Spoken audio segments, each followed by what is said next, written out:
Hello, hello, hello. How's everyone doing? Another week, another episode. This is Stats Over Politics. As always, I'm your host, Shaun alongside my guys, Kevin Dent, Jaevon Toddy.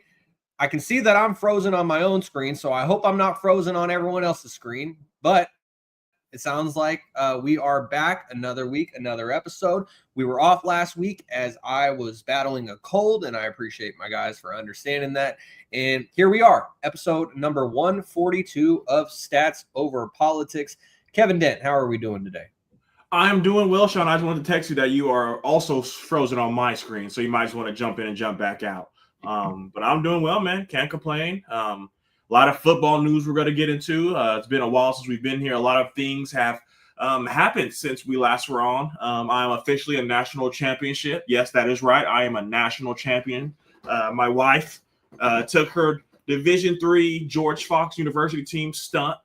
We went to Tennessee, and I got to watch them win a national championship. I let everybody know that it's hard being a husband to the wife. You know, there's a lot of things that go on in the back that we don't get a lot of love for. So all the husbands, you know, we took pictures with the trophy because we also put a lot of work in for that. But, you know, besides that, I'm doing well, Toddy. How you doing today? Feeling all right. Just, taking it one day at a time, trying to make it happen. Pretty sure we'll get into the Celtics. We're down 0-1. Game 2 is tonight. We'll also talk about George Kittle's contract. So a lot of things up in the air. We're moving and grooving. We're just trying to make it happen. And Shaun is back. So I'm excited. Yeah, I am back. That was a little weird. It was like right when I clicked to start or when I clicked the audio music off for the intro, and then I could tell, Jaevon, you ain't funny. I see what you're doing. You almost had me for a second, but since you were in a weird pose, I knew you were fooling me. Yeah, I'm back. Technical difficulties aside, we're here, episode 142. I just want to make sure, could you guys still hear my audio fine during that period of time that I was buffering? Yeah, we heard you. We just couldn't see you.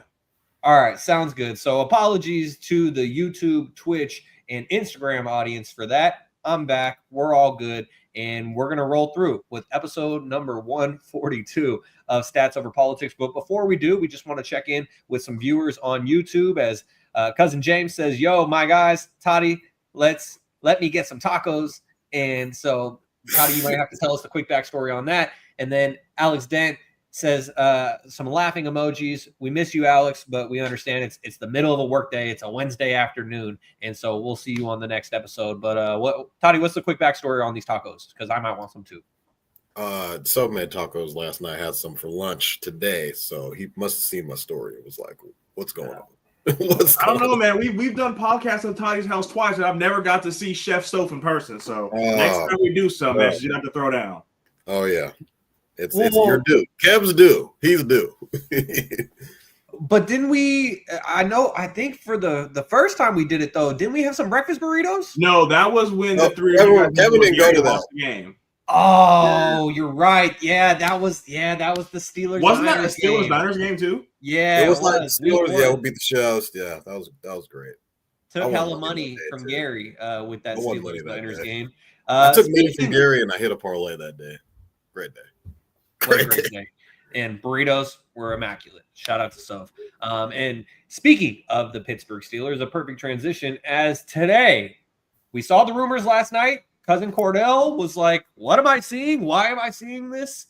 And then it became official as of this morning, as Kevin was up early at the gym, sent it about 5:40 in the morning, that it was legit that the Pittsburgh Steelers traded wide receiver George Pickens to the Dallas Cowboys. And as the Cowboys Twitter account said it themselves, trade alert, we've agreed to terms to acquire wide receiver George Pickens and a 2027 sixth-round pick from the Steelers in exchange for a 2026 third-round pick and a 2027 fifth-round pick. So if you're doing the math at home, basically the Cowboys downgraded their 2027 pick, and they picked up a 2026 third-round pick, or the Steelers picked up a 2026 third-round pick. So it's basically George Pickens for a third-round pick and then moving a 2027 pick from the fifth round to the sixth round.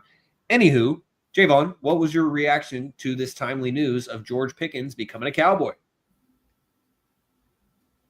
I want to know who Cordell's sources are. That's my real thing. Dude, I was thinking that too. He was like, why am I hearing this? Follow to be in them kind of circles. I was like, Hours. what? I mean, I know it happened at 3 in the morning, but what kind of people do you follow that have that kind of information just roaming the dark web? That's what I'm trying to figure out, because last night he just like, why am I seeing this and this is going on? I was like, oh. I'm thinking to myself, there's no way. But then I saw CD tweet. CD tweeted something last night too, so that's why I was like, huh, that's interesting. So I was like, okay, didn't think anything of it. Woke up this morning, and George Pickens is a Cowboy, and this couldn't be any. This is so on brand for him. this is so on brand for George Pickens. Just what he brings to the table. I think a lot of people kind of underestimate his ability of what he's able to do on the field. I just think it's a bunch of the off the field stuff and him just throwing flying elbows to people. Like, it's just the constant banter that he has with DBs throughout the game is uncanny. And I think it gets kind of lost in the weeds of how talented he actually is, but he just lets all the extra nonsense get in the way of him actually being a really good player. And I think it does say a little bit to who's letting you go in Mike Tomlin, one of the most decorated coaches this league has seen. And when he's kind of saying, all right, well, we're going to give up on you a little. We're going to give up on you. And what is this league? This is he's going to year 3 or 4, if I'm not mistaken. He is expected to be getting a contract, according to Cordell. And I think he's going to try and want a little bit of money. And I don't think the Steelers were willing to give him some. Here, come here. And so I just think that when it comes to Pickens being on the Cowboys, I think it's going to be very interesting because CeeDee Lamb was doing everything by himself last year. It was just him, please go out and give us 1,800 yards. We have nothing else. We have literally nothing else. Dak was out for the majority of last year. I'd say like half of last year. So it was just kind of CeeDee Lamb and everybody else. And so now he has a running mate. And a lot of people don't really know that I think he's undrafted, the Oregon wide receiver, Shaun Holden. I think he's going to be really good for them as well. They drafted a running back in Jaden Blue, the Texas receiver. So I think it'll be very interesting to see how this offense is going to look going forward. And for the audio-only listeners, we just had a guest appearance of Mako Toddy, the next generation, letting his voice be heard on how he feels about the Pittsburgh Steelers trading away. Arguably, I don't know, Kevin, that's how we can spin it forward. Before this trade, was George Pickens the number 1 wide receiver on the Steelers, or was he number 2 since they acquired DK Metcalf? Because what I didn't understand about this trade was the fact that the Steelers had a wide receiver problem. They just lacked depth. Cordell, Steelers fan, says, I'm comfortable with our wide receiver room right now. As a 49ers fan, I could say the same with Brandon Ayuk as our number 1 wide receiver and a bunch of other guys. And that's Brandon Ayuk coming off of a serious injury. So I don't know if I necessarily believe him when he says that he's comfortable with his wide receiver room. But the Steelers had 2 strong wide receivers with DK Metcalf and George Pickens. Now it seems like, as I was saying in our group chat, Mike Tomlin seems to have PTSD from AB, as in Antonio Brown, and just how that kind of flamed out. And so he's trying to get ahead of it and trade George Pickens before the locker room becomes a problem, because he's trying to have a locker room of accountability and just rebuild it with a winning team. But I just don't really understand it. So what was your reaction to this, Kevin? But also, would you have said that Pickens was the number 1 wide receiver on the Steelers before this trade, or was it DK Metcalf? So just all that. Before the trade, he was definitely the number 2 receiver. You don't bring in a guy like DK Metcalf to be the number 2 guy. And it says a lot. Toddy mentioned it. Mike Tomlin's a guy who takes diamonds and takes diamonds out of the rough. He'll turn you into something.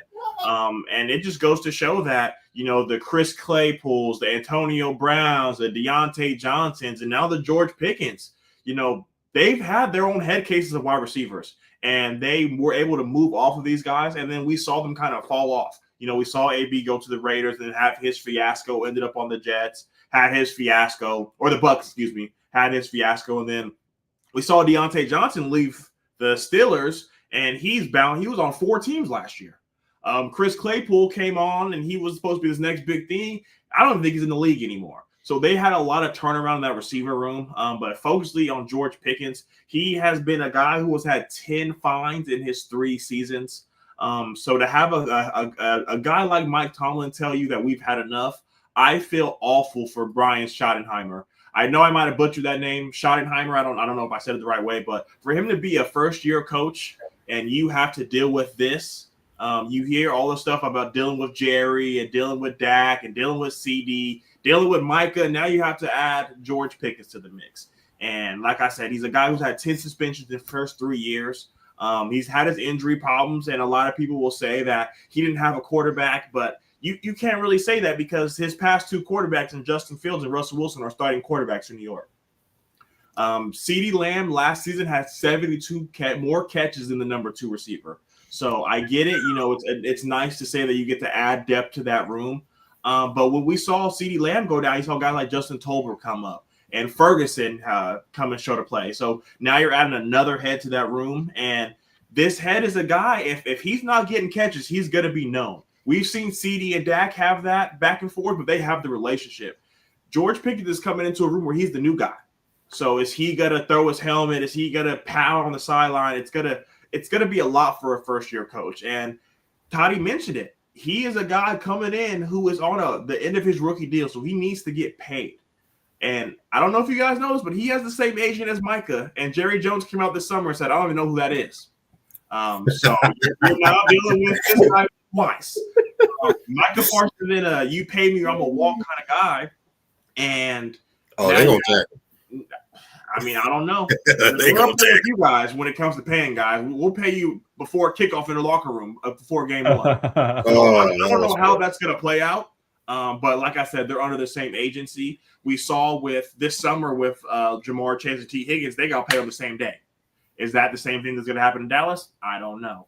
But the one guy that I feel the absolute worst for is Darius Slay. Because I know that $2 million to stay in Philly, it's sounding pretty lovely right now. Now you're paying for $10 million to team that's going to tank. So I'm happy you got your money. Respect, but they got Will Howard, Kev. Come on, man.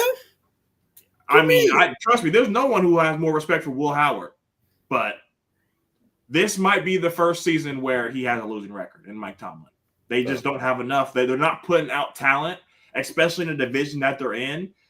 They were able to make it to the playoffs. Like I mentioned, they had 2 different quarterbacks last year, and they still made the playoffs.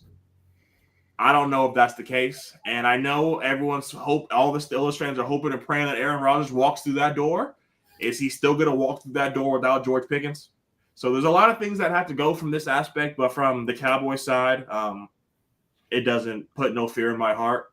You did all this. You traded all that capital just to still be the 3rd best team in the division. So hold on, this is the best receiver duo in the NFC East. Come on, Kev, what you mean? Oh, CeeDee Lamb he's and George Pickens. Come on, you know man. what? I was hoping to say that because I remember a couple years ago, off our Super Bowl run, they brought in Stephon Gilmore. And Tony said, it's the best wide receiver. It's the best quarterback duo in the NFC East. We got Stephon Gilmore. We got Trayvon Diggs. So, you know, it's nothing new to me. So we're all good.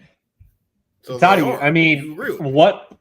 I'm sorry, Toddy. I didn't mean to overstep you, but I will just add, one could argue that, you know, the Eagles might have the 3rd best wide receiver duo in the NFC East with scary Terry McLaurin and Deebo Samuel. I mean, if we're just going to troll, then we're just going to troll. Coming your way.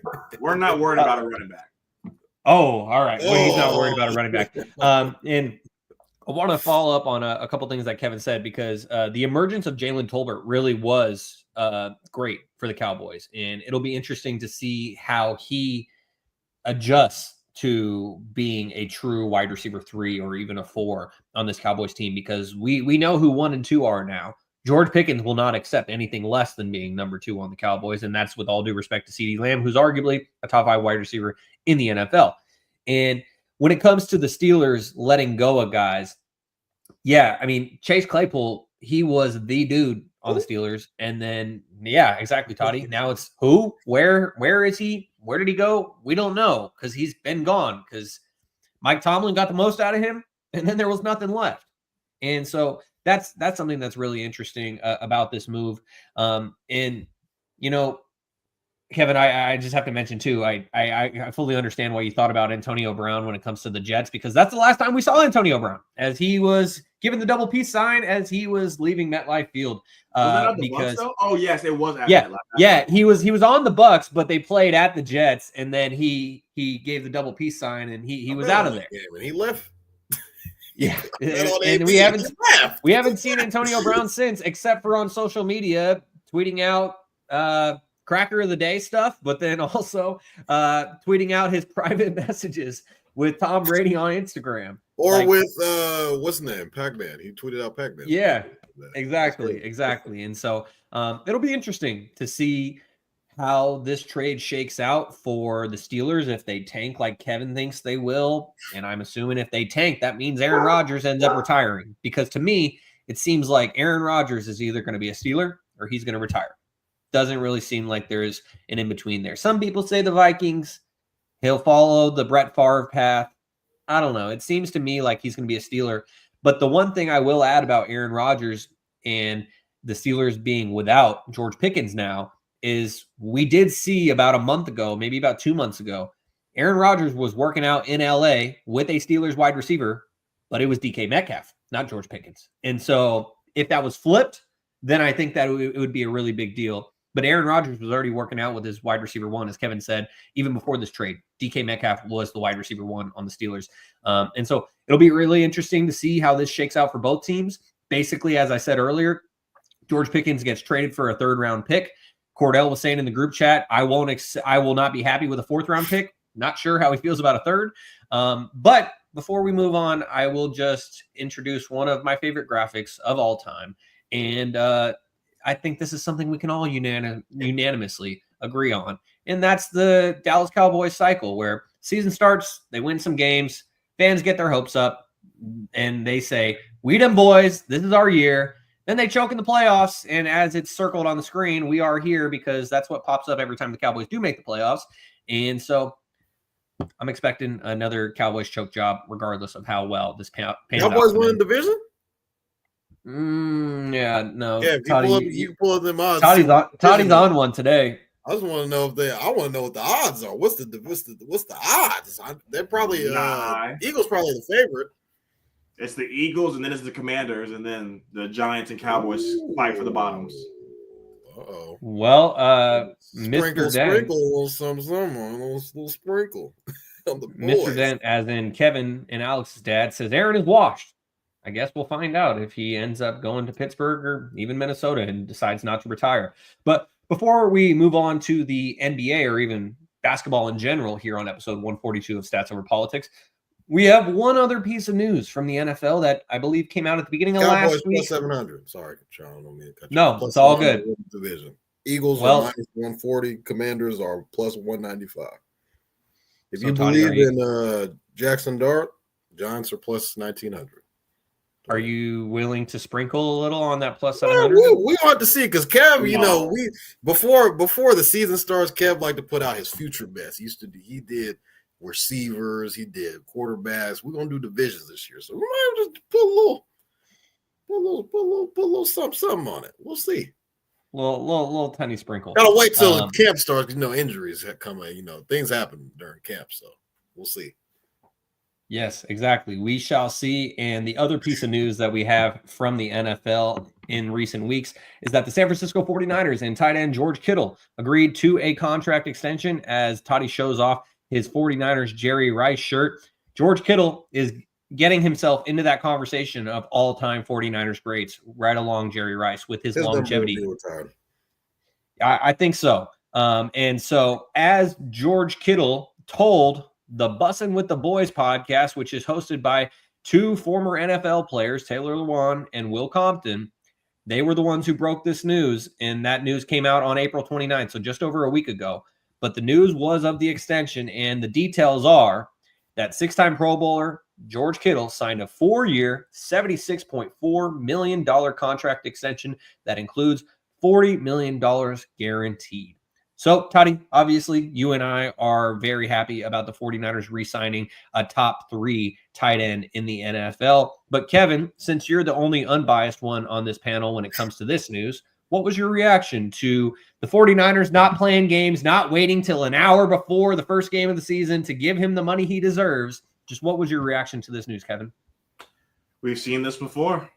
Guys have good years. They're old, and the Niners say, "You're perfect. We love you. Let's sign the papers." Jaevon Hargrave, great year, coming off one of the oldest D tackles, and he is now no longer there. And you signed a 32. Kittle's 32 or 34. I think it's 31. 32 years old to a 4-year deal. So expecting him to play another 4 seasons in the NFL is a lot. You guys are in a place where money is cheap. Money is tight. The plug was jammed up last year, and now you're just giving away money. They were offered a 2nd-round pick. We were never told what team that was for. And I've been telling my two fellow co-hosts, the Niners need to hit singles. You don't need to go for home runs. You don't need to go for doubles. Just try to get by. And what do? They re-signed a 32-year-old tight end. I get it. Other tight end, 31. I get it. Trey McBride got paid this year, but he deservedly so is the 2nd best tight end in the NFL. And that's with me setting that Brock Bowers is the 1st. So I get it. Kittle had a 1,000-yard season. Does he have a 1,000-yard season when you guys have CMC, when you have Brandon Ayuk? So is this a year that is going to be consistent? I'm going to say no. But like I said, we've seen this before. In a contract year, Deebo Samuel, the famous wide back, running back, receiver, whatever you want to call him, had 1,400 yards. You guys paid him, and he never touched it since. So I really hope Kittle doesn't continue that. But like I said, I don't think you guys should have been throwing money that way, especially when you have to pay up north of $50 million to a quarterback. But like I said, the Niners are going to Niner, and we'll see how it works out. Well, I, for one, am very excited about the 49ers re-signing their 31-year-old top 3 tight end in the NFL because he deserved this money, and all the money is front-loaded. So if it gets to the point where George Kittle starts to decline, whether he's 33, 34, 35, the 49ers are in a position to offload him. I don't think that they would because, as I was saying, that's the problem. Well, exactly, because he is a 49ers great, and he has asserted himself in that conversation with guys like Joe Staley, Patrick Willis, Jerry Rice, as we talked about earlier, just in terms of their longevity as members of the 49ers. And so, Kevin, the point that I wanted to make about George Kittle, though, is that he's currently 31. He's entering this season as a 31-year-old because his birthday's in October, so he'll turn 32 midway through the season. But you look at a guy like Travis Kelce, who George Kittle's been competing with to be the best tight end in the NFL over the last 5+ seasons. Travis Kelce is 35 years old right now, also born in October. Yes, we saw a little bit of a decline for Travis Kelce in this past season, but that was once he was 35. That's the end of George Kittle's deal, is when he's 35. And so if we get 3 more great years out of George Kittle, and then it's the 4th year decline, I'm comfortable with that because we think about a guy like Kobe Bryant. Obviously, George Kittle's not in that Kobe Bryant conversation because Kobe's one of the all-time greats basketball players, period. George Kittle could cement his legacy as one of the greatest tight ends, but he's not one of the greatest football players of all time, top 5 like Kobe is. The reason why I bring up Kobe is I think about the 2-year, $48 million deal that he got at the end of his career. The Lakers weren't giving him that because of what he was about to do. They gave him that because of what he had already accomplished. If the 49ers are giving George Kittle this deal and getting 3 great years out of him, and then there's a decline in the 4th year, he deserves that money, and I'll take it. And John Lynch is notorious for reworking contracts and finding ways to get under the salary cap, whether if it's cutting a guy like Jaevon Hargrave, who obviously didn't work out, or what have you. And so I love this signing. Toddy, what about you? I love it as well. I think George Kittle is going to be a lifer. I think he retires a 49er. I think he's just one of those guys. I'd say like him, Bosa, Warner, hopefully Purdy. Like those guys, I think will probably be lifers. I think George Kittle is one of the, I think it's pretty evident on why he got this contract. He's like, Trey McBride, I get it. Young pup came in. He was balling last year. He was going crazy. But George Kittle has been doing this year after year after year, all pro after all pro, Pro Bowl after Pro Bowl. It's time to get some respect where respect is deserved. His contract was outdated, need a little bit of updating, and he gets paid. Now, we are no stranger to paying guys, as Kevin already mentioned, Deebo Samuel, Jaevon Hargrave. Like we pay to play. I think we're starting to get into the transition of we need to recycle and retool. I feel like that's a better word for us, especially what we went after in the draft. I think George Kittle is a pillar of this football team, a leader on and off the field, and he matters as much as on the field as off the field for this franchise. So I think what he was given is kind of reflective on what he's done for this organization year after year, and it's warranted because Trey McBride is an up-and-coming young tight end who is probably a top 5 tight end in this league. I think will probably be one of those guys once George Kittle goes out, once Travis Kelce goes out. He's going to be one of those guys that they'll say he's the best tight end in the league. So, well-deserved contract, I think. I don't think it should raise any eyebrows. George Kittle is one of the best tight ends in football. So, it was warranted.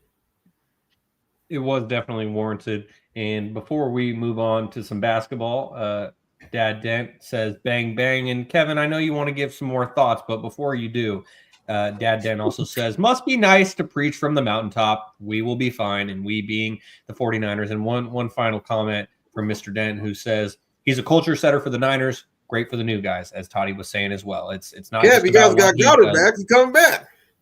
He was never going anywhere, man. Final thoughts, Kevin? Or nobody wanted him. Well, we got offers, but I mean, there's no point to sit him off for a 4th. He's better off here than a 4th round pick. But I mean, I'm happy you mentioned guys like Fred Warner, who also needs to get paid. So I know you guys have a lot of heart, but like in Philadelphia, have money, have heart. We'll use you up, and after that, see ya. There's no love lost here. And you got to understand, you can't extend all the windows. But I might be wrong. You just got rid of them. You just seen everybody that's gone that got paid in the offseason. It was $300 million in contracts. Hey, brother, it ain't happening here. Out with the old, in with the new. I mention this all the time. We saw it with the the Golden State Warriors. They had Jordan Poole, Andrew Wiggins, and they still have Steph, Clay, Draymond. It's really hard to merge 2 timelines. Either you're old, you're in the middle, or you're young. Doing all of them at the same time ends up being 6 and 11. Or you just get punched in the face by your teammate. I don't think that correlates, but anyway, keeping it moving here on episode 142 of Stats Over Politics. Shaun Holko alongside Kevin Dent and Jaevon Toddy. Guys, now it's time to transition to some basketball because also in recent weeks, our hometown of Sacramento has been making big moves at its university with the men's basketball program. As we know, Mike Bibby, Sacramento Kings legend, was hired to be you heard that right. Sacramento Kings legend, Mike Bibby. My favorite player growing up. Maybe I'm biased. He was my favorite player growing up. I will never forget the day that he was traded to the Atlanta Hawks. Young Shaun was very sad. Broke the city, huh, Kev? It broke us.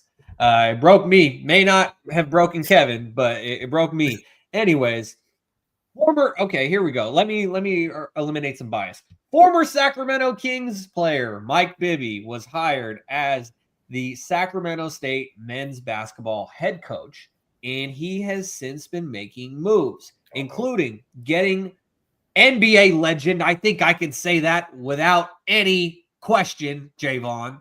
NBA legend Shaquille O'Neal has agreed to become the general manager of the Sacramento State men's basketball team. That's in a voluntary role. I don't think he's being compensated anything, but a big reason why Shaq wanted to be involved with Sacramento State, other than being a former Sacramento Kings minority owner, is because his son, Shaquille O'Neal, has transferred to Sac State. And that goes along with another big name, among others, but the other big name that Sacramento State just got. He went from Central Florida, from Memphis to Central Florida, and now he's in Sacramento.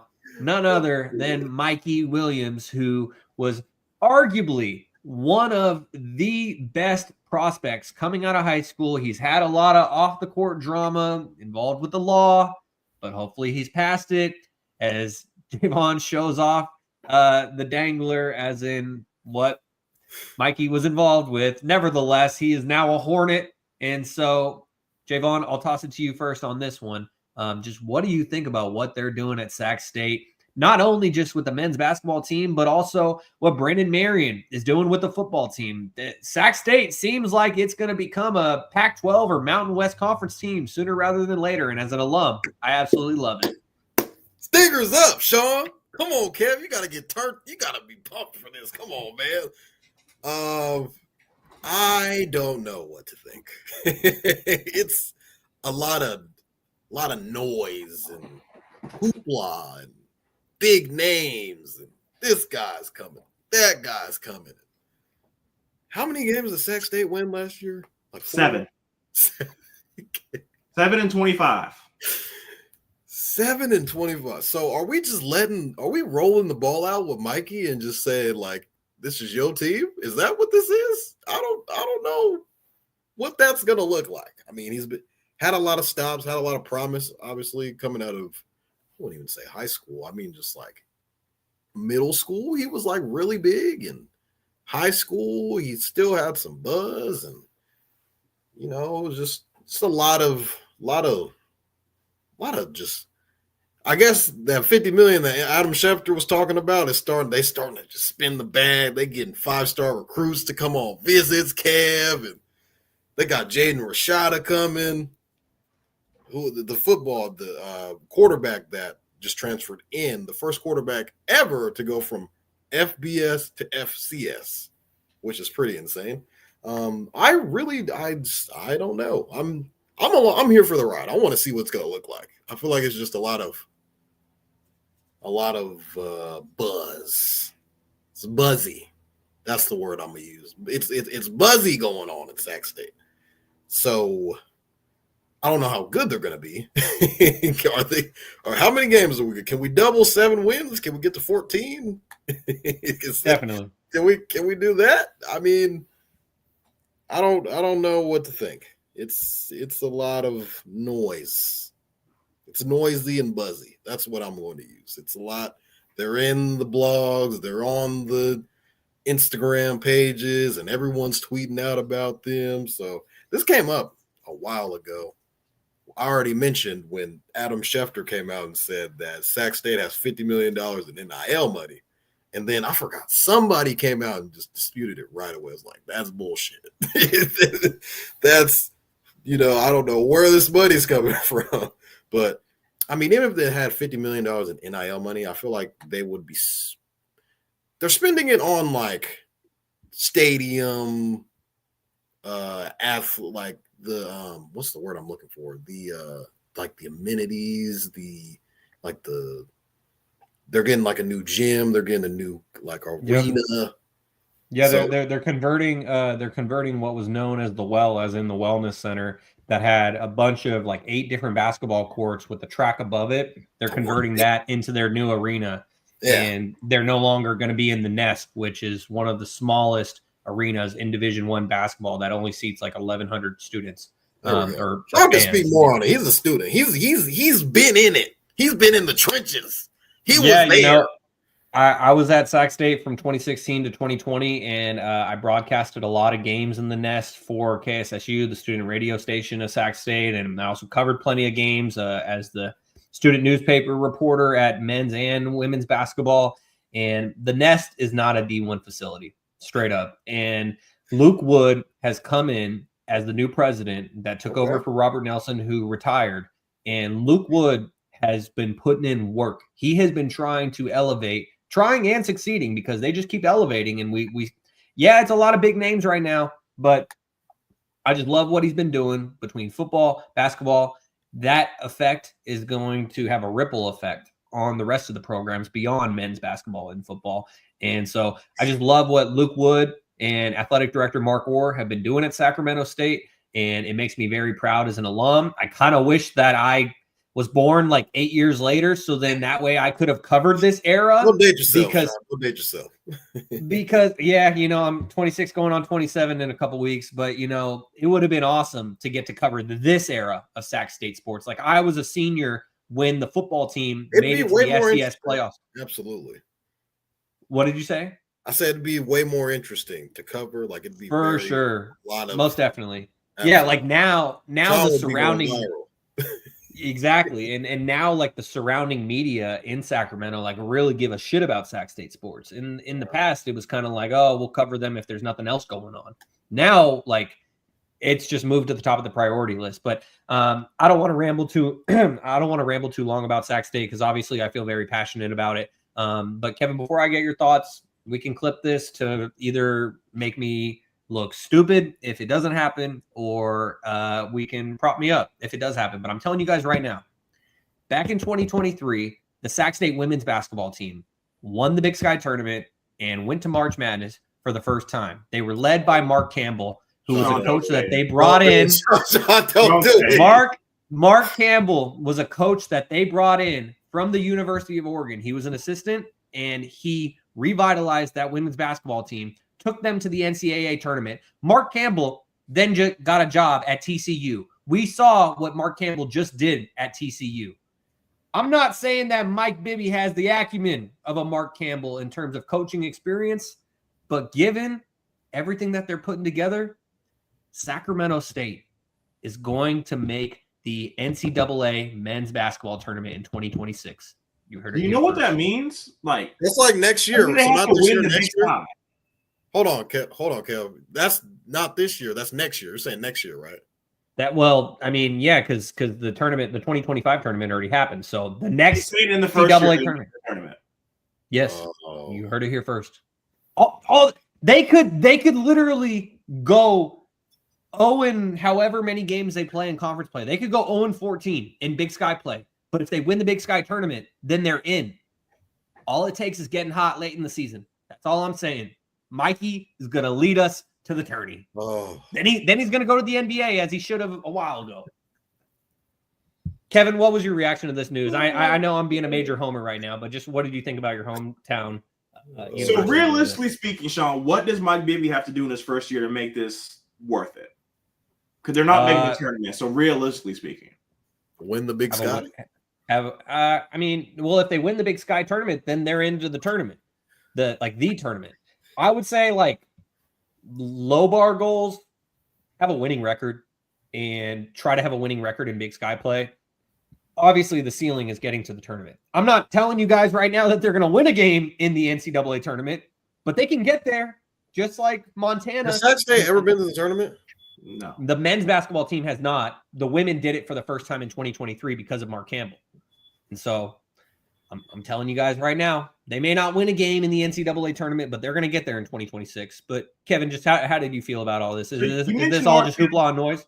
Yeah, it's the BET Awards 916. That's what it is. You said Mark Campbell and what he did in the Sac State. He coached at Oregon. Tell me what college Mike Bibby coached at? This is Mike Bibby's first coaching job. What about Michael Bibby, his son? Where did he coach at? Oh yeah, that's a nepotism hire right there. Shadow Mountain. Oh, and I found out that Mike Bibby's alum, so he graduated from there. So that's probably the only reason he got that job. So that was decades ago when he was able to win 3 state championships at Shadow Mountain. Congratulations. In high school, yep. This is all smoke and mirrors. They won 7 games. They'll probably win 10, and they're gonna build him a trophy. He is now the highest paid coach in the Big Sky without coaching 1 college game. And Shaun mentioned all these big moves. So let's just break these down. Mikey Williams averaged 4 points and 2 rebounds. Jeremiah Chermy, 9 points, 5 boards, 1 block. Shaquille O'Neal, 4 points, 3 rebounds. Janu Summers, 4 points, 2 rebounds, 1 steal. Jeremiah Treat, 1 assist, 2 rebounds. Somebody got to score. I don't know if big moves was the correct way to put on this tracker. You're bringing in a coach with no college experience. I get it. He played in the NBA. He played for the Sacramento Kings. Shaun, a lot of these guys weren't even born. So bringing in Mike Bibby doesn't really raise any eyes. I didn't even know it was. They played basketball. I mean, every kid in the NBA, every NBA kid is going down and visit a Sac State. So is it bringing a lot of eyes? Sure. Are the eyes going to follow with W's? I doubt it. Like I said, he's the highest paid coach in the Big Sky. I told Toddy, and I'll come on here and say it now, he doesn't finish the 5-year contract. He'll probably be done. He'll probably be out in 2-3 years. I get it. You're putting a lot of money into this, but you're not building the foundation. You're not going to get kids to say, "Oh my God, Mike Bibby's the coach. I got to hit the portal. I got to go to Sac State." Sac State basketball has been notoriously bad, and bringing in these big names, they don't have big time production. They're just big names. So like I said, this Sac State next season will be the BET Awards in Sacramento. They're going to put ass in seats. They're not going to win many games. And like I said, everyone thinks Mikey Williams is this next big thing. Shaun even mentioned the NBA. That's not the case. He's a guy who peaked at an early age and ain't done shit since. You can take away the gun charges. You can take away all of that. He still wouldn't have been nothing. He is a player that unless he gets to shoot the ball 30 times, he's not going to be productive. So he play with Bronny. He'll be able to shoot the ball 30 times at Sac State. I just don't want you guys to get your hopes up. And when we get to episode 200, Shaun's worst take will be that the Sac State Hornets are going to the tournament. Kev, he played with Bronny. So did Bryce. Where's Bronny at? Look, he's on the Lakers. So did Dior. There's a lot of guys that play that didn't do nothing. So, I mean, call me a hater. I'm just looking at this from a realization standpoint. It's cool. You know, it's a lot of hype. Mike Bibby. I just think it's ridiculous that he's the highest paid coach with 0 wins and 0 losses. So, we'll see. To make a splash, Kev. I mean, that is a splash. It's just like skipping a rock in the pond. I mean, that is fair about Mike Bibby's compensation, considering that he has no previous college coaching experience. But Kevin, I agree with you. Mike Bibby will make the hype video. Watch. He gonna make the hype for winning 3 more games. Wow. Build him a statue. It's all hoopla. It's all hoopla, bro. Like, this is I don't even think they're big moves. Oh, he took off. He took making moves instead of big moves. Yeah, I removed my bias. It's cool, man. Like, they're gonna get a lot of noise. They're building a new stadium, so they're gonna have to. It's noise. Someone's got to pay for the stadium, and I guess that's Mikey Williams. Well, Kevin, I agree with you. Hold on, how much? Can we all just guess how much Mikey's gonna average this year? What's because he's supposed to be the guy. 23. We always talk about guys who average 20 on a bad team. It doesn't really matter. So it don't matter. He's gonna get those 30 shots, as you were saying. That's what I'm saying. He'll average probably 16, 17, and they'll win 6 games. Yeah, it's not that impressive if he's shooting 10 of 30 from the field. Be careful what you wish for, Kev. You're going to be on the hype video. I'm not wishing for nothing. I mean, I want them to do great. You know, if they make the tournament, I'll be the first one to come out here and say, I don't know anything. But if they make the tournament, the rest of the Big Sky has been affected by COVID. There's been a worldwide disaster, and it just happened to skip over Sacramento. And they have to have something in the Big Sky. Jeez, that's crazy. I mean, you guys aren't showing respect to the teams in the Big Sky that are good. They're not even the best team in the city. UC Davis is the better basketball program. You got Montana. There's a lot of teams in the Big Sky that are good. Montana made it to the tournament. You know, you got Northern Arizona, Idaho State. There's a lot of good teams, and I get it. They don't have an ex-NBA coach.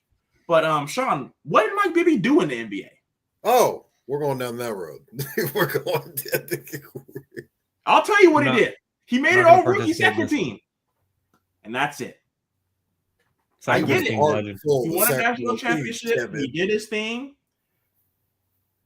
I was talking to Toddy about this. I don't want to go too long. His jersey gonna get retired, Kev. we're seeing this a lot. We're seeing the formal athletes coming back to coach at small schools. The Mike Bibbies, the Michael Vicks, the Deshaun Jacksons, the Deion Sanders, the Marshall Falks. Hey, Deion's worked out pretty well. Not everybody. I'm happy you said that because Mike Bibby isn't even the fucking equivalent to Deshaun Jackson. Tough. Oh, he'll probably be the equivalent of Michael Vick, who Sacramento State almost hired too. Michael Vick made some Pro Bowls. Michael Vick has a name. A lot of these kids probably don't even know who Mike Bibby is. That's tough. That is tough. I'm not going to participate in any of this slander. The one thing I will say, though, Kevin, I agree with one thing that you said, which is that Mike Bibby will not finish out his 5-year contract as Sacramento State's men's basketball coach because he's going to get hired as an NBA assistant. Oh, for the Sacramento Kings. Doug, go hit him up. Yeah, I mean, Bobby's already there. Mike Woodson's gonna be there. Get the band back together. Let's not get started on the fucking Kings. Oh, yeah. Let's not get started about the Kings. Let's now move on to teams that actually made the NBA playoffs. And for those of you who are longtime listeners of Stats Over Politics, this segment is going to be very similar to the NFL season, in which we alternate based on the game. For this, we're going to alternate based on the series, and we're going to do a quick recap of the NBA playoffs first round and the results. And so if you guys could get us started, I'm going to run to the bathroom real quick. But Kevin, the Thunder swept the Grizzlies 4-0. Yeah. I mean, Shaun, you might as well pass it on to the next guy. There's really not much to say. I get it. Ja Morant got hurt game 3 and they had a chance. And he said he had them figured out, just like he said they were good in the West. Bro. That was the Grizzlies got a lot of things to figure out. So wish them the best of luck. The Thunder went in there and beat their ass. Yeah. 4 games. I told Tony that'd be the first NBA series to be done in 3 games. Well, before I run to the bathroom, because I do understand that these 4-0 series are not much to talk about. And so I'll just quickly talk about the other one, which was in the Eastern Conference as the other number 1 seed, the Cleveland Cavaliers. They absolutely boat raced the Heat 4-0, and they capped it off with a game 4 win that was 138-83, 55 points that they won by. And that was after,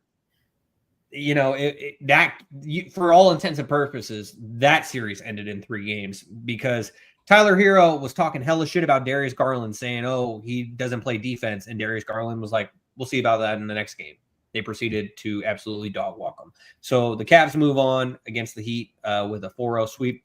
Jaevon, if you could tell us about your team, the number 2 seed in the Eastern Conference, the Boston Celtics, who won in 5 games against the Magic. And then, Kevin, if I'm not back by the end of Toddy's thoughts on that, could you tell us about the 2-7 matchup in the West between the Warriors and the Rockets going 7 games? So, Toddy, on to you with your Celtics. Yeah, I just thought the Magic really revolved around Paolo Banchero. Franz was there, yes. I think he had the reason why they won game 5, or what was that, game 5? Game 6. 4. Game 4, yeah, game 4. Because Franz had an insane game. I just think the Magic they were still beaten up, and I mentioned it in previous podcasts. They were missing Jalen Suggs. They were missing guys like Mo Wagner. And it showed Franz Wagner and Paolo Banchero have been, out with injury throughout the season. And I think there's no question that Paolo is one of the, three best players in that series. He just needs a little bit more help. The Magic are very young. And we got Papa Dent, who did say how we're feeling about Paolo. Remember I said, yeah, that was insane. But I do want to kind of just the Jays, they weren't going to lose that series. It's just we're a wrecking ball, and they just get in the way. That's just, it is what it is, and Knicks are in their way now. We're down 0-1. We'll probably get into that a little bit later, but I mean, we handled the Magic pretty handedly, and I mean, JT averaged 36, 35. So I mean, Kev knows how I feel about that, and we'll probably get into the series we currently have, but it was pretty easy, 4-1. I think the next matchup is the 2-7 series between. The next matchup we're going to fly by is the Warriors Rockets. Toddy's big guy. Like I said, if you guys have been a day one listener before the season, before the playoffs started, Toddy said Cade Cunningham and Jalen Green are going to hit the ground running. He said one of them hit the ground running. They are going to average north of 25 points a night. Impact. They're going to head their first playoff. 50%, Kevin. One out of two. Let me tell you Jalen Green's stats. Game 1, 7. Game 2, 38, only because Jimmy Butler was out. Oh, Kevin, I just wanted to mention I was talking big shit to our old coach, Coach Fred. He came in my DMs after Jalen Green went. You thought he was a man. 7 points, 9, 8, 11, 12, and 8. Jalen Green played his last game as a Houston Rocket, but we'll save that for the summertime. This just goes to show that the experience versus youth. The Rockets had a chance, and they game 7 at their crib. They just didn't show up. Steph Curry, Jimmy Butler. Since Jimmy Butler has joined this team, they've been the number one defense, and it showed. Al Prince Sengun had to carry a lot of weight. We saw Fred VanVleet have some spices, some shows of Toronto Fred VanVleet, 6 Men of the Year Fred VanVleet, but that was just too little too late. A lot of guys not putting in the work, the production, the Dylan Brooks of the world, the Jalen Greens, Jabari Smiths. But the world got to see Amin Thompson, and that is the one thing that Toddy has been preaching, that he's one of the next guys up. And he got to show on a national show that he's going to play. And chasing around Steph Curry is you get no slack for that. So he did his thing on both ends. So the Rockets have a lot to figure out going into the offseason, but unfortunately they lost this in 7 in the last game. I believe the Warriors won by 20. So it was over quick. Yeah, the Warriors, they ended up winning that final game by 14 points. But as Kevin was alluding to, it was, I believe that the score was like 97-77, like late in that game with like 2 to 3 minutes left. And so the Warriors were kind of coasting to the win late in that game 7 on Sunday night. And now sticking in the Western Conference, shout out to Wes, because he was going nuts on our Stats Over Politics comment section as I believe that there was one game, it might have been game 5 or game 4, where all 4 of us, including Alex, picked the Lakers to win. And Wes came after us, and I responded to him, and I just said, I would have been more impressed if you said this before the game, not seconds, because I had the notifications pop up on my phone, and I had the game on my TV. Seconds after the Timberwolves won, Wes was going nuts in our comments, just dropping bunch of GIFs and all. Did you see Western comments last night?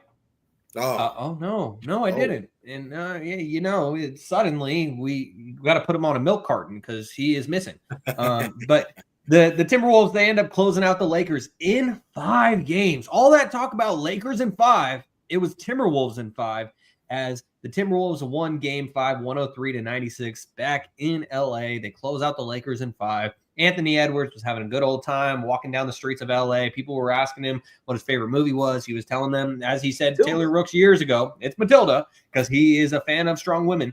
But anyways, the biggest thing I have to say about this is that I love the fact that I was wrong. Kevin, I know you don't necessarily feel this way because you're one of the biggest LeBron fans that I know, but I could not be happier about being wrong with my finals prediction. Because as a Kings fan, I hate the Lakers. The reason why I went with the Lakers in this series, but also throughout the playoffs, is because of the combination of LeBron and Luka. LeBron and Luka, they both averaged great numbers throughout this series. But the rest of the team, including Austin Reeves, who also needs to be put on a milk carton because he was missing, the rest of the team just wasn't there to support them. And that was ultimately the downfall of the Lakers in this series. But the craziest thing about it that I thought, when the Wolves went up 3-1, and I figured, it looks like they're going to close them out. I didn't think it happened in 5 games, but it did. And so the Wolves asserted their dominance in this series. But the craziest part about it to me was the fact that all 4 of us, including Alex, had the Lakers going to the finals. Alex and Jaevon picked the Celtics to beat them in the finals. Kevin and I had the Lakers winning it all. And so for them to get bounced in the first round and only win 1 game in the playoffs is just mind-blowing to me. And a lot of the blame is getting placed on JJ Redick. We'll leave that for the summer. Pat Riley. But yeah, damn right. Pat Riley. Anyways, Timberwolves move on in 5 games. And so now, Jaevon, if you could take us through our other 3-6 matchup, which the Knicks won in 6 games against the Pistons, closing it out in Game 6 in Detroit, 116-113, as Detroit still has not won a game in the playoffs on its home court in over a decade. Kev had a good quote. He, I don't know if you still got that quote brought up or not, Kev. I don't know if you still got the quote or not, but he mentioned a couple of guys, Jalen Green and Cade Cunningham. Now, one of those guys may or may not have performed to the best of his abilities for the entire series. The other did. I think he averaged 25, 8 and 8, if I'm not mistaken. He was like one of the – I think he made history of some sort for that particular series. But Jalen Brunson was Jalen Brunson. He was just phenomenal the entire series, this entire playoffs, just been hitting clutch shot after clutch shot, making guys look silly, particularly Asar Thompson, the other twin. And that last shot that he hit was insane. I think we'll go back to what was it, Game 5, that Karl Anthony Towns hit that clutch 3. There's a lot of these games were close, came down to the wire. I think Detroit is a young team who really just doesn't know how to win yet. They were up in Game 1 early. They controlled most of Game 2, and I think in Game when they went back home, they really didn't weren't able to really get. They were just. I feel like they were playing behind most of the game, and they really didn't have a chance. Really, it seemed like their inexperience was showing, and I think Cade's going to take this and he's going to learn from it, and I think he's only going to get better. All NBA player, top 10 player, in my opinion. Me and Kev's dad went back and forth about this post pod, and I think that he showed his ass in the playoffs. There were shots weren't falling for him really in a couple of those games, but he was ending up with triple doubles in a couple of those games, and I think Cade is just only on the up and up, and Detroit's going to be back, and as long as he's on the team, I think they'll have a chance to win, be very successful. And so now that brings us to the final matchup in the Eastern Conference, as the Pacers got by the Bucks in 5 games, and they closed it out with a thrilling 119-118 win in Game 5. Kevin, the Pacers, you said that you thought that the Pacers would breeze by the Bucks more so because of the team that the Bucks weren't rather than the team that the Pacers were. But as we've already seen now in the semifinals, the Pacers are really asserting themselves, and they got another last-second win to end the first round. Just what did you think of this series as the Pacers got by the Bucks in 5 games?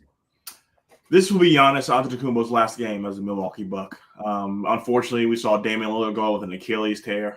Being 35, being a small guard, that's a really hard injury to come back from. So there's a lot of questions going around.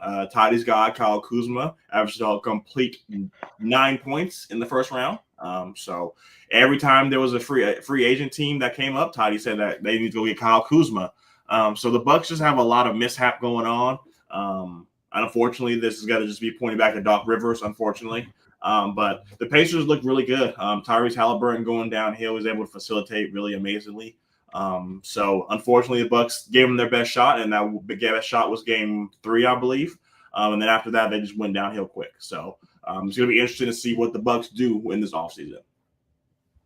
It definitely is going to be interesting. And now for the final first-round series, this one also went 7 games in the Western Conference, as the Nuggets took out the Clippers 4-3, just as I predicted. I was dead wrong about the Lakers, but I got that first-round series right, as everyone was talking shit about, it's Jokic and nobody else. Aaron Gordon said, put respect on my name, as he has continued to do now into the conference semifinals. But the Nuggets defended their home floor at Ball Arena, and they beat the Clippers in Game 7, 120-101. And James Harden did not show up. James Harden had a great Game 6 that got it to a Game 7, but he just did not show up in that Game 7. And now we saw all the stats about James Harden, that he has now lost a game 7 with 4 different teams.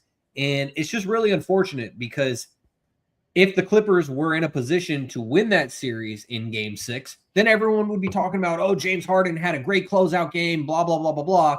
Instead, now the narrative will continue for him that he had a bad game 7.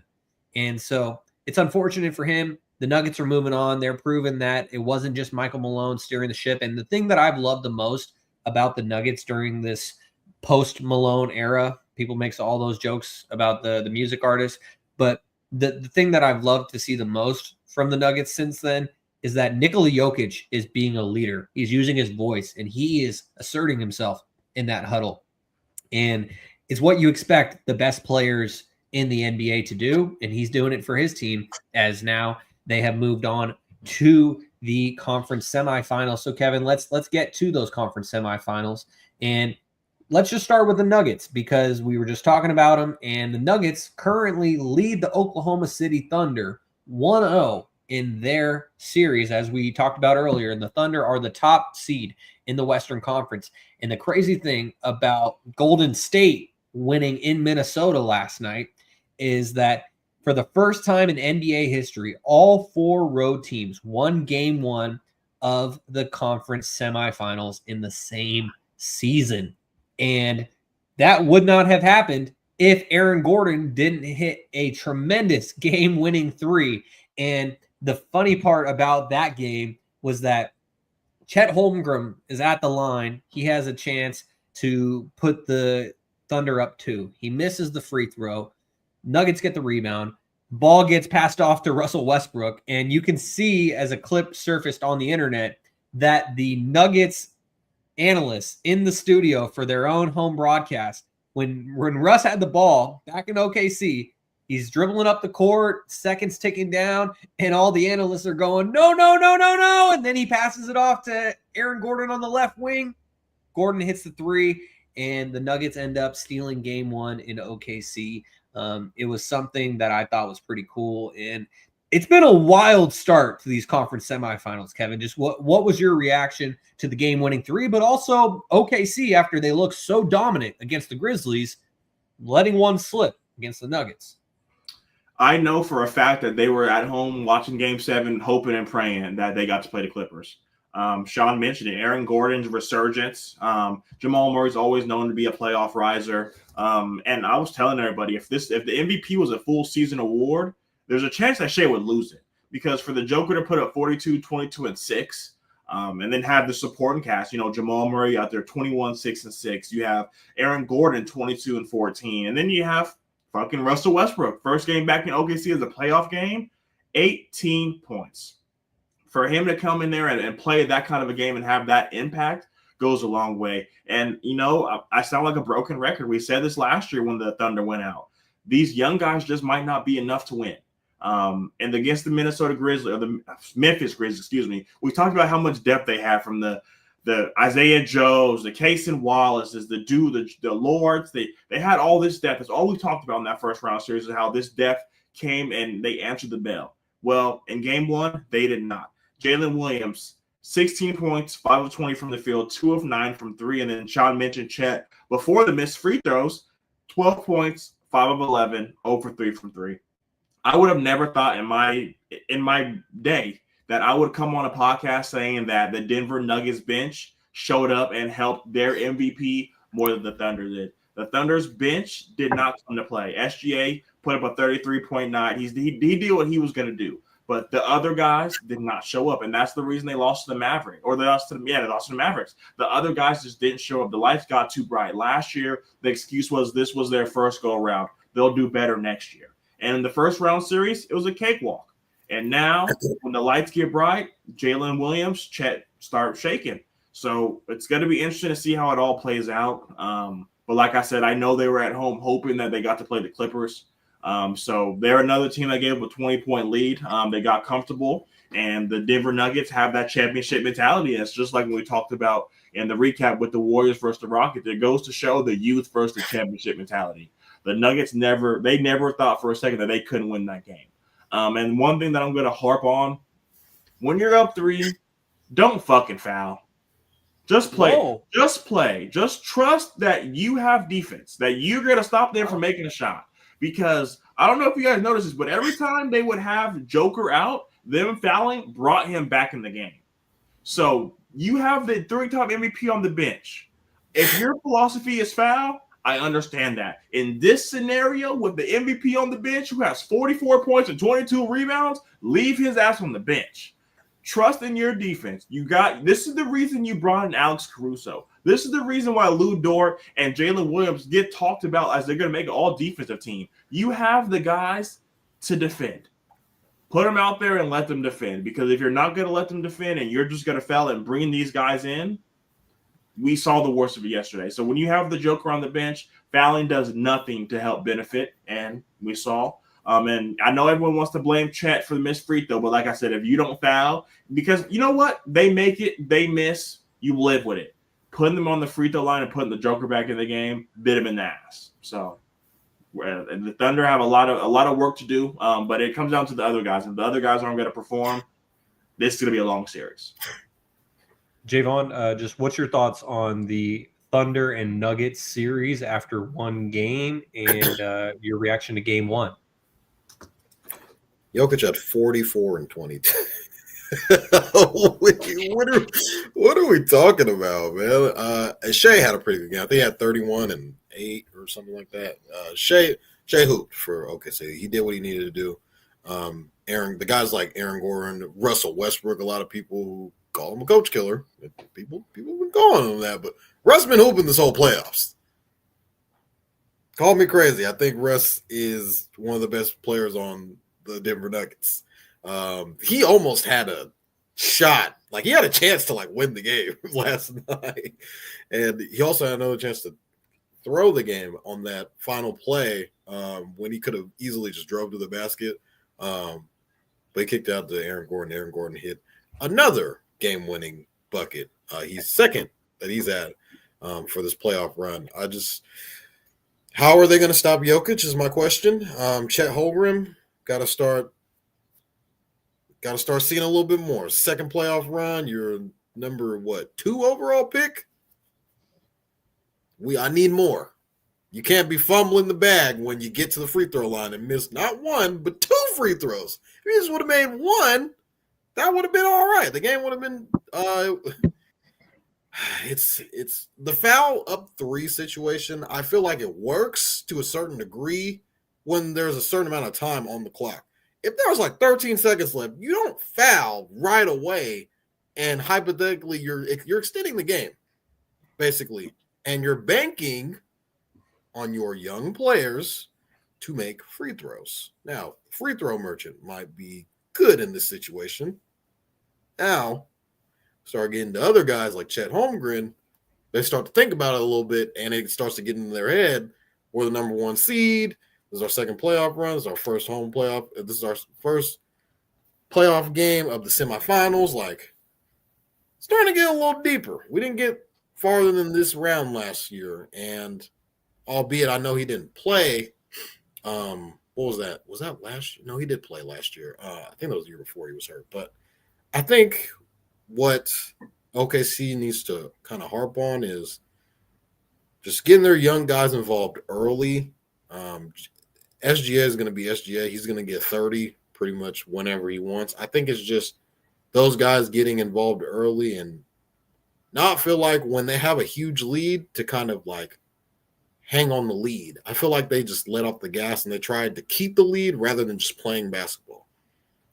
And we kind of saw that in the first round series when they're playing against Memphis and they were up 20 and Chet's blocking Ja Morant and they're up 20 with a minute left.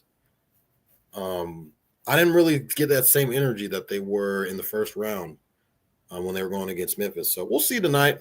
I think Jokic is going to probably have a triple-double tonight. You can probably gamble on that.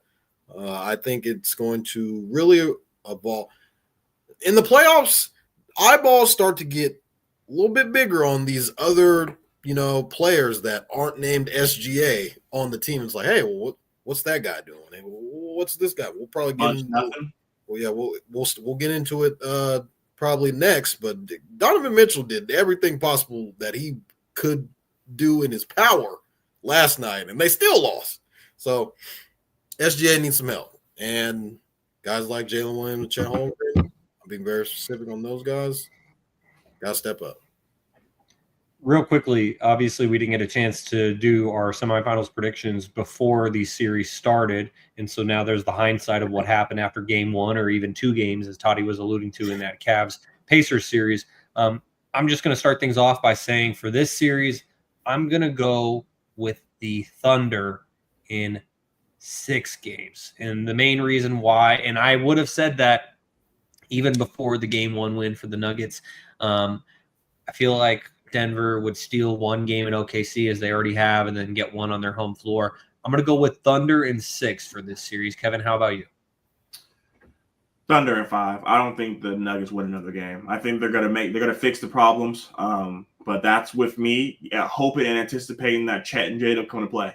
If they don't come to play, then this can be a 7-game series toss-up. But if I'm hoping that they're going to fix things and come back out ready to play. So I'm going to take the Thunder at 5. All right, Jaevon, who do you got in this series? I like the Thunder still. I like them in 6 games. I think Denver gets a game at home. Jokic is going to go nuclear once again. I think he's probably going to average like 35 points this series. You just won't be able to do anything about that. It's going to come down to, like we said, kind of doing a little bit of hoping and wishing here, but based off of recent data, SGA is out there by himself, and we're hoping and we're wishing that Jalen Williams and Chet Holmgren, based off of the regular season, that they will show up in these big time moments. So, hoping and wishing OKC in 6 games. All right, so that brings us to our other semifinal series in the Western Conference. And that one started last night, being Tuesday night, and that was what could have been a 2-3 matchup. Instead, we have a 6-7 matchup in the Western Conference as the Timberwolves and the Warriors are facing off. And as we talked about earlier, the Warriors stole game 1 in Minnesota, and they did it mostly without Stephen Curry, as Steph Curry, he strains his hamstring in that game last night in the second quarter.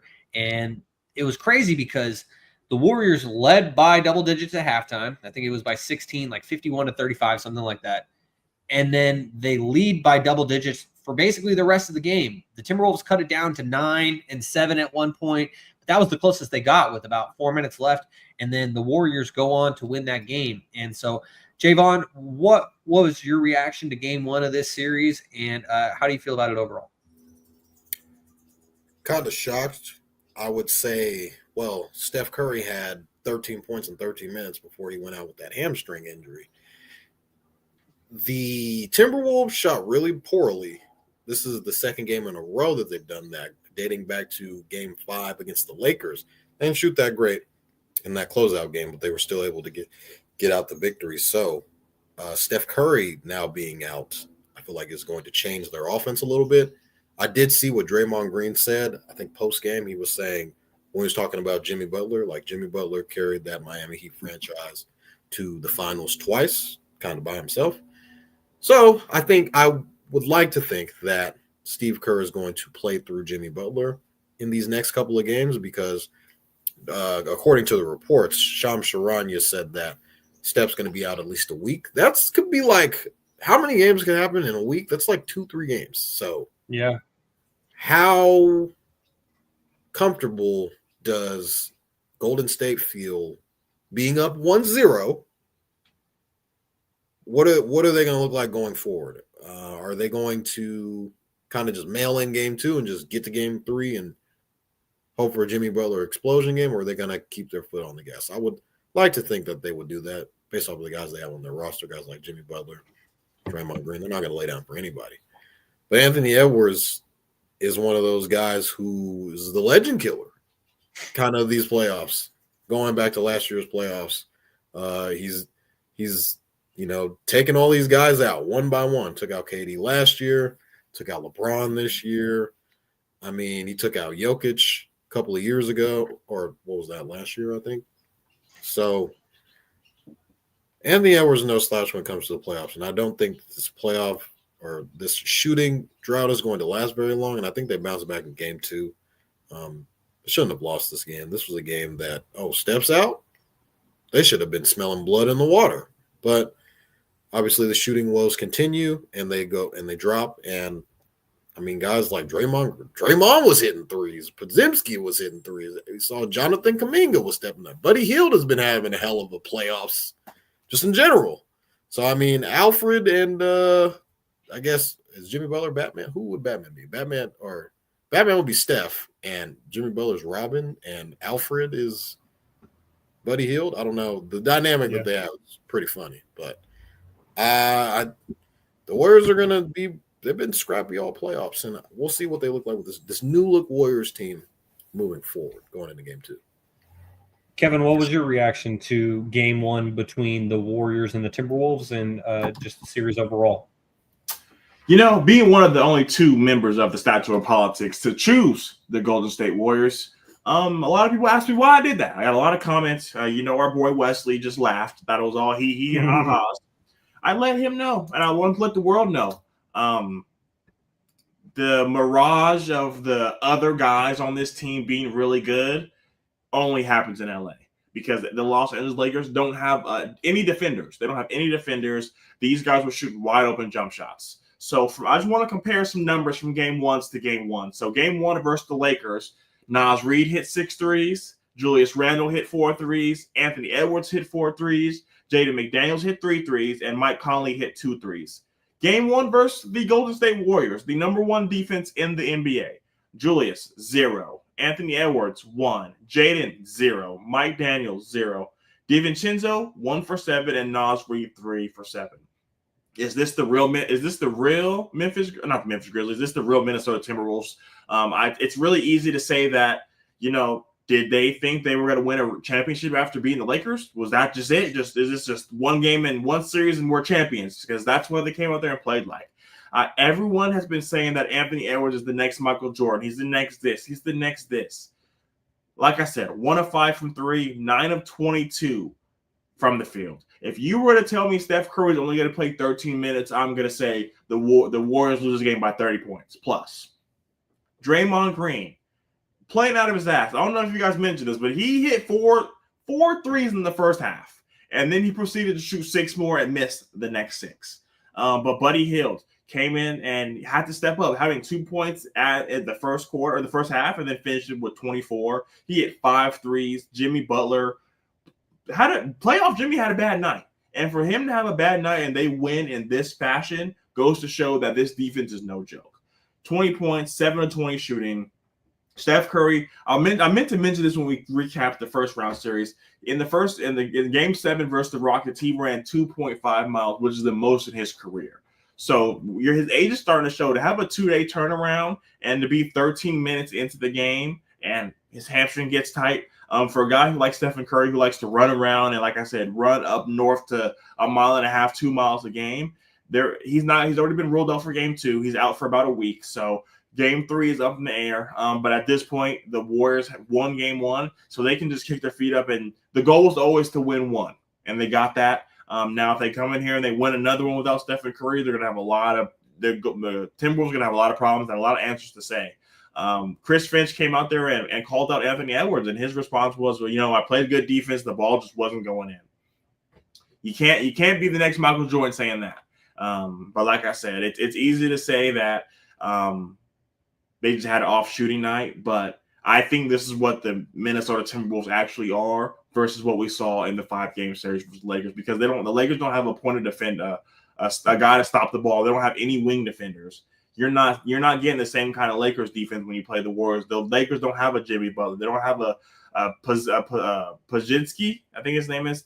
And Steph Curry really well. They don't have a Gary Payton. Like, they don't have a lot of these defenders that the Golden State Warriors do. And like I mentioned, since Jimmy Butler joined this team, they have been the number 1 defense in basketball. So I think yesterday is what we'll see from the Minnesota Timberwolves. I think this is what they truly are. A lot of people thought because of what they looked like versus the Lakers, they were just going to come out here and do the same thing. But like I said, the Golden State Warriors have defenders, and they don't have Luka Doncic out there guarding. So I was not surprised by the game at all.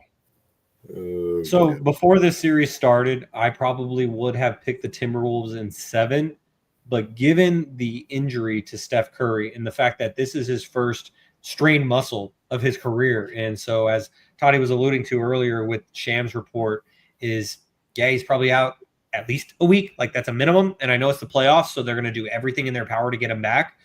But we also don't want a strain to turn into a tear of the hamstring, of the Achilles, as we saw with Kevin Durant years ago with a calf strain that turned into an Achilles tear. We don't want anything in Steph's legs to tear by coming back too soon from a hamstring strain. Obviously, if he doesn't come back within the next 2 weeks, the series is likely over, and the Warriors probably do not win this series if Steph Curry is unavailable for the rest of this series. And so all that said, with the hindsight of knowing about Steph's injury, I probably would have picked the Wolves in 7, but because of Steph's injury, even after last night's game, which really impressed me, because the Wolves started mounting a comeback late, and I thought that they were going to take it, but the Warriors held on. Jimmy Butler is playoff Jimmy. Respect on his name is deserved.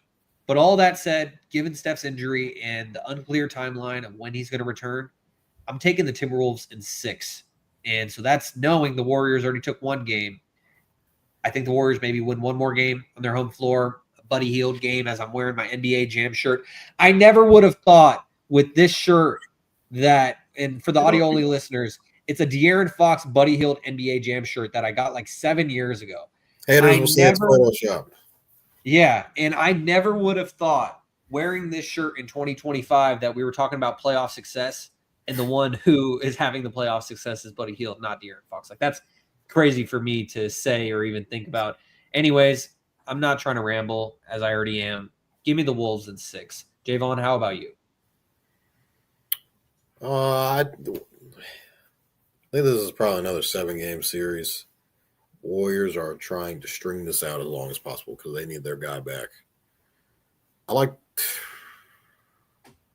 It's very tough. Anthony Edwards is a dog. They're already Georgia down. Bulldog. They're already down 0-1 right now.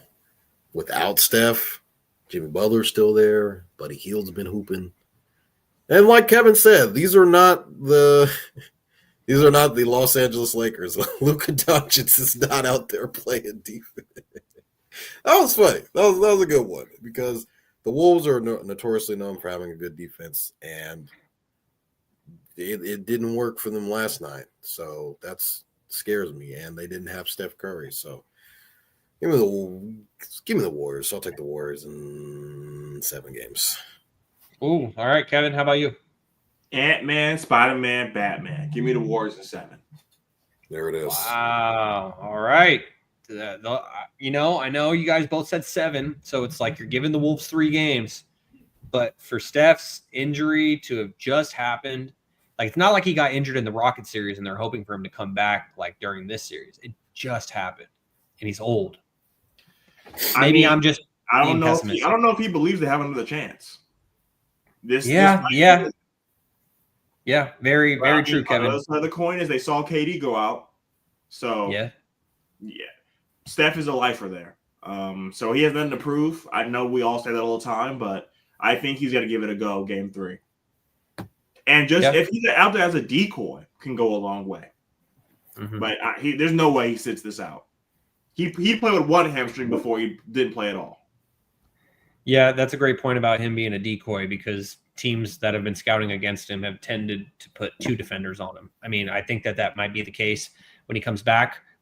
Maybe not afterwards, but still, even having 1 guy on him would definitely be interesting. And so, Kevin, as we're going to close things out and just talk about these last 2 series real quickly. Jaevon, I know you got Podfather duty to attend to, and so we appreciate you for joining us, and we'll see you again soon.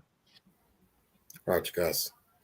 Jaevon, you got 5 minutes. You don't get to run away from the Celtics shit. I'm not running away. I'm not running. You got to give me 5 minutes. I'll be quick because people got to hear what you got to say. Okay. Are you able to stay on, Jaevon? Or yeah, go ahead. The Celtics. Okay. All right. Well, just real quickly, just because Podfather duties, having a little toddler tend to pull you away sometimes, and it's understandable. before anything else happens, could you just tell us your predictions for the other two series in the Eastern Conference, just how you think those are going to turn out? I think the Celtics win in 5 games. I think the Pacers win in 6 games. All right, sounds good. I'm gonna cut. I'll go ahead. Kevin wants me to talk about the Celtics series. We missed 45 threes the other night. It's the most in NBA history. We shot 25% from 3-point range. That's not going to happen again. I mean, the Knicks, we were up 20. We let off the gas. Shit happens. We gave up 20-point leads a couple of times last year, and that's even insane to say, giving up 20-point leads. It's who's the scariest team when they're up 20? So, again, Jason Tatum shot like 4 of 15 from 3. Nobody shot the ball well. I mean, and we lost by 3 points. We would have made 2 or 3 more threes. We win the game. So, great. Congrats to the Knicks. You see all the Knicks celebrating in Times Square, the bing bong this, bing bong that. Everyone's excited. They're happy. Just watch the game tonight, and we're going to win by double digits. Just how it goes. Celtics are going to bounce back. It's going to be pretty easy. Is Jason Tatum going to bounce back? He's going to be. He had 25, 23, 25. Batman. And 0 for 7 in the fourth, 1 for 2 in overtime. That's not Batman. Didn't shoot the ball well. So last shot didn't go to Robin. We'll just watch the game tonight. We'll be good. Everything will be fine. Everything's going to work out. We'll be all good. All right, Jaevon. Well, we appreciate you for joining us, and we'll see you on the next episode. All right, guys. So, Kevin, to dive into those two series real quickly in the Eastern Conference, as we were just talking about with Jaevon, the Celtics are currently trailing the Knicks 1-0 in this series, or 0-1 from the Celtics perspective, as the Knicks, they came back to steal game 1. Jalen Brunson had a chance to win the game in regulation, but his shot fell or just rimmed off. And so the Knicks end up winning in overtime, basically a game-winning play by Mikal Bridges on defense in this one. And so the Celtics are the 2 seed. They're the reigning champions, and they're trailing 1-0 in the semifinals. I just have to say, going into this series, I probably would have picked the Celtics to win this series in 6 games. And just because there's no significant injuries a la Steph Curry, I'm going to stick with that take as much as that's true for sure. But I'm gonna stick with that take. I'm gonna go with the Celtics in 6, but I was rooting for the Knicks in game 1. I'm gonna continue rooting for the Knicks, and I want to be wrong again, just like I was with the Lakers. But good win by the Knicks in game 1, but I'm going to stick with the Celtics in 6. What's your take on this series overall? Knicks in 6. If it goes to 7 and they got to go play in the Garden, it's gonna be up. But if they could host them at the Mecca, that would be the most important game held in New York in over a century. But getting into this game, Jason Tatum just didn't show up. I get it. He scored 19 points, 6 of 14 through the first 3 quarters. But like I told Toddy, in the fourth quarter, you went 0 for 7. In overtime, you went 1 for 2. And let me just give you some breakdown on Jason Tatum as a fourth quarter scorer in the season. 32% from 3, 32% from the field and 20% from 3. So it's been proven that he doesn't show up in the fourth quarter when they need him most. Like we mentioned, Porzingis went down, only playing 13 minutes, and the game really hurt them. And then if this team's not going to be healthy, I don't know how far they can go. This game, if this shows anything, it shows that the New York Knicks were right to trade Immanuel Quickley, RJ Barrett, and 5 first-round picks for OG and Mikal Bridges, because they came in when they needed them most. OG had 29 points, and I know the numbers don't show it for Mikal, but we don't need him to be Brooklyn, New York, Brooklyn Nets, Mikal. If he can just be the Phoenix Suns, Mikal Bridges, they can take this team a long way. So it just goes to show. Jalen Brunson shows that he is a playoff riser, and he rose. So I'm really happy to see that the Knicks did not give up. Karl Anthony Towns has to find a way to stay out of foul trouble. But I would never thought that they would give a 20-point lead, and they did. They got lackadaisical. But Jalen Brunson has been a fourth quarter riser his whole career. In the playoffs through 16 games, in the fourth quarter alone, he has 272 points with shooting splits of 47, 40, and 82. Jason Tatum has played 15 more playoff games, so that's 15 more fourth quarters, and he has 257 points with splits of 38, 24, and 89. So it just goes to show that when their teams need them the most, Jalen Brunson's going to rise. And with that being said, New York Knicks in 5, or 6, bing bong. Oh, I like it. I want you to be right because I'm rooting for the Knicks in this series. As we know, close personal friend of the pod, Jalen Brunson. We appreciate him for elevating to the superstar that he is, and I'm very happy for him after the disrespect that he received in Dallas. And now we see where the Mavericks are at. And so I got the Celtics in 6. Toddy has the Celtics in 5. Kevin has the Knicks in 6, and I want Kevin to be correct. As now we get to this last series in the NBA Conference semifinals. And this is the only series that has already played 2 games by the time that we're getting into it. And that is the Cavaliers, the 1 seed, and the 4 seed Pacers. And the Pacers went to Cleveland and walked away with 2 wins. And a lot of it has to do with Tyrese Halliburton, former Sacramento King, who I'm shedding a tear because he's a former Sacramento King. I'm always going to support him throughout his career. But, man, he has been balling in these playoffs. A lot of late game situations where he has been thriving. And with game 1, the Pacers, and that was with Darius Garland out. Darius Garland was out again in game 2, but also Evan Mobley was out in game 2, which was pretty significant. And without Darius Garland in game 1, the Pacers basically controlled that game. They were always up by about 5-6 points throughout, even late into the game, and the Cavs tried to chip away, and they still couldn't, and the Pacers got the game 1 win. Then in game 2, the Cavs, without Evan Mobley and Darius Garland, 2 starters, they're up 20 points, and then they end up losing that lead. They lose the game as Tyrese Halliburton ended up missing a free throw, and he ends up absolutely cooking Ty Jerome with a nasty step back 3. He has perfected that to a T. And I got to mention a couple stats about Tyrese Halliburton and the Pacers in general, because from ESPN research, since 1997-98, which was the year Kevin was born and the year Jaevon and I were born, since then, teams are 3 and 1,640 when trailing by 7+ points in the final minute of the fourth quarter or overtime. The Pacers this postseason have 2 of those wins, which is just absolutely crazy that they have done something twice that happened once in the last 18 years.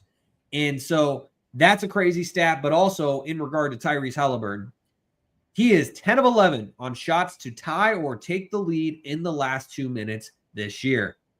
And he has shown how clutch he is scoring late throughout the Bucks series, but now in this Cleveland series. And I'll wrap up my thoughts on this just by saying that when it comes to this series, coming into it, I would have said Cavaliers in 6. And I'm trying not to use hindsight to aid me here with my prediction. So I'm going to stick with my prediction of Cavs in 6. That would mean the Cavs have to win the next 4 games. Don't think it's unlikely I don't think it is likely with how this Pacers team is playing. And all I could think about in game 1, but especially after they won game 2 last night, was that conversation that we had, Kevin, throughout the first round, where it was like, are the Pacers doing this because the Bucks just aren't that team anymore? Or are they doing this because the Pacers are it? And the more that they succeed against the Cavaliers, the more I'm thinking that this Pacers team is legit and could have a chance to get to the NBA Finals if things break their way. I'm telling you that right now because they're doing this to the 1 seed. Yeah, they would have to play either the Knicks or the Celtics in the next round if they get there, and I'm sticking with my prediction of Cavs in 6, so this could all be for naught. But what I've seen through the first 2 games of this series and from the first round against Milwaukee, even with the Dame injury, Giannis was doing everything he could to will them to a win, and they still closed them out in 5 games. And so the Pacers are legit. Tyrese Halliburton is absolutely balling. And so all that said, I'm sticking with what my prediction would have been going into this series, which is Cavs in 6. But the Pacers could easily close it out in 6, as Jaevon said. What are your thoughts on this series, Kevin? Well, Shaun, to kind of rebut that, there's only been 5 teams to come back from down 0-2 or down 2-0 in NBA history in the playoffs. So the odds are stacked against them. If DeAndre Hunter, Evan Mobley, and Darius Garland don't play, I think it's time to you gotta blow this up from the Cavaliers standpoint, because now they're gonna have the title as just being a regular season team. I know you're missing your all-star point guard, you're missing the defensive player of the year, all-star guy, and DeAndre Hunter has been really huge since be acquired at the trade deadline. Everyone was expecting Ty Jerome to have this amazing game. They have the guys like Max Strus. They came out to play in game 2.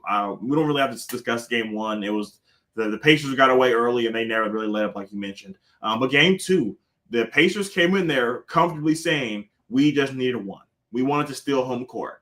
And the Cleveland Cavaliers came out there saying, we cannot lose this game. Donovan Mitchell had 48 points in game 1. He had 33. And I'm getting reminiscences. When I watch these 2 games, I'm seeing the bubble Donovan Mitchell. He is single-handedly carrying this team to the finish line, but unfortunately, they just don't have enough. The other guys, I get it. Ty Jerome's been getting a lot of love this year. Max Strus has always been one of those guys. They just don't have enough. Those guys are what we call swing guys. You get them, they get the ball, they swing it to the Darius Garland, they swing it to the Evan Mobleys. Jared Allen and Donovan Mitchell was not enough to beat this team. And I was one of the guys to come out here and say that before the series, I would have taken the Cavs to win. But with everything being said, if they don't come out here and play game 3, and those guys being Darius Garland, Evan Mobley, and DeAndre Hunter, this series will not make it back to Cleveland. The Pacers are not going to let their foot off the gas.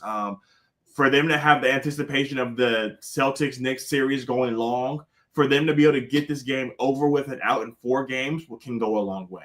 Talking about the Pacers, with all that being said, before I go on to the Pacers, the Cavs had a chance to win this game. It comes down to turnovers and boxing out, to simplicity, the simple things. If they do that, all the things that I just said don't matter because they're going to Indiana 1-1. They just couldn't finish it, and you can tell that Donovan Mitchell was just burnt out. He gave everything he could for them to lose by 1 point. The Indiana Pacers, I think the biggest difference from this team this year and last year is they have the experience now. We talked about it with the Rockets and the Warriors series. Once you have that experience in your belt, they don't crumble. They don't ever think that they have no chance of coming back. And Benedict Mathurin being on this team this playoff run goes to show a long way. Having 19 points off the bench and 13 points in game 1, giving them that extra guy. Andrew Nembhard got to get that experience last year because Mathurin didn't get to play. So the first game, Andrew Nembhard went nuts, hitting, I want to say, 5 threes, finishing with 23 points. So Tyrese Halliburton makes this team go. And it's hilarious that this series follows him being voted the most overrated player in the NBA. Shaun and Overrate that. Not only that we're Kings fans, but we saw what he was able to do when De'Aaron Fox was out of the lineup his rookie year. And if I would have had 2020 vision, I knew that on May 7th, that they were both no longer on the team, I 100% would have preferred for us to keep Tyrese over you. Yeah, and I thought that was going to be the case the entire time. I thought when the Kings had to part ways with one of their 2 point guards with potential, I can't necessarily call them stars at that point, but rising stars, I thought De'Aaron would be the guy that got traded. And then it was Tyrese, and it just absolutely shocked me. Obviously, De'Aaron had already been on a Supermax contract at that point versus Tyrese came in the league 3 years later, so he wasn't yet. And so, yeah, it shocked me in hindsight, especially now that De'Aaron Fox is no longer a Sacramento King. Obviously, we wish that the Kings kept Tyrese Halliburton over him, especially too, not to say that De'Aaron Fox wasn't loyal to Sacramento, because he and his family, they were. But Tyrese was all in on Sacramento, and he was heartbroken when he got traded away from Sacramento. And now he has made Indiana his home. And so credit to him for that. But yeah, it's just, man, it's tough. I'm rooting for him, but it's tough. And as we can see on the ticker on the bottom for the audio only listeners, Jaevon's dad, who goes by Big Mun 73 on Instagram, says Warriors versus Knicks in the NBA Finals. that would be quite interesting, and I'll give you your credit if it ends up happening. So we shall see. Kevin, before we get out of here, I just quickly wanted to talk about Greg Popovich officially stepping down as the head coach of the San Antonio Spurs. An absolute legend. Now with Greg Popovich stepping down, Mike Tomlin is the longest tenured coach in the 4 American professional sports as he enters his 19th season with the Steelers. And now Eric Spoelstra is the longest tenured coach in the NBA. Greg Popovich, absolute legend. He's right up there in the top 5 for greatest coaches in NBA history, right along the lines of a Phil Jackson and a Pat Riley. But, I just wanted to show respect to Greg Popovich, who is now going to be in the Spurs front office. As he said in his press conference the other day, he went from the coach to El Jefe, which translates to the chief. And so I'm really happy for Greg that he's still going to be involved. But you could just see, as he was at that press conference, he needed help from Manu Ginobili and Tim Duncan to just get up and stand at the podium. And apparently both of them have been with him throughout his rehab, which I just think is so awesome. But it's clear that Greg Popovich just couldn't be an NBA coach traveling from city to city and just the grind that it takes. And it's very unfortunate, but Father Time not only gets athletes, but it gets all of us. And that's exactly what's happened to Greg Popovich. Nevertheless, all-time legend, and I'm glad he still gets to be involved in basketball in some way. But Kevin, you've been calling this for months, and you knew that this was coming, and I was trying to be optimistic, saying, oh yeah, he's not coming back this season, but he'll be back next season. And unfortunately, Greg Popovich will never get the opportunity to coach De'Aaron Fox. And so it's a loss for the NBA community, but ultimately he has to do what's best for him, his physical health, his family. And I'm just glad that he's still able to be involved with the Spurs in some capacity. But just what was your reaction to the news of Greg Popovich officially having to step away from being the Spurs head coach? It's heartbreaking, man. I remember when we got the news of him having a stroke, and at his age, it's really not an easy comeback. And then I think maybe about a week and a half ago, 2 weeks, we got an alert that he had a medical emergency at a restaurant. And it just goes to show that, like Shaun said, Father Time gets us all. He's got to go down as one of the greatest ones to ever do it, regardless of the sport. So to see him go out not on his own terms really hurts. I really wanted to see him kind of have that Tim Duncan and David Robinson kind of relationship with Victor. But it's sad to see. The Spurs are in a great position. They have 2 lottery picks. So just giving them extra motivation, because I know Pop's still going to be at the gym. He's still going to be on the sidelines. So for him to still be around just goes to give a lot of energy to the Spurs. Not only the Spurs players, but the Spurs team and organization. So he is the San Antonio Spurs. He's coached Hall of Famer after Hall of Famer, won championship after championship. So he's definitely going to be missed, but now he's El Jefe, so it's nice to see him still being around. Yeah, it definitely is nice to see him still be around. And we are going to be no longer around for this episode, because that does it for episode number 142 of Stats Over Politics. Make sure to give us a like on YouTube. It helps us a lot. And if you enjoy the podcast, hit subscribe to get notifications when we go live. You can follow us on Instagram and TikTok at Stats Over Politics, and on X at Stats or Politics. See all the great content that Kevin's putting out there for us. Make sure to subscribe, rate, and review on all podcast platforms. And if you're enjoying the show, give us those 5 stars. We'd really appreciate it. As you guys have been tuned in to episode number 142, Stats Over Politics, for my guys, Jaevon Toddy, Kevin Dent, Kaz Johnson of Kazzy Bear TV, and Alex Dent. I'm your host, Shaun Holko. Thank you for tuning in, and we will see you next week on another episode of Stats Over Politics. Peace.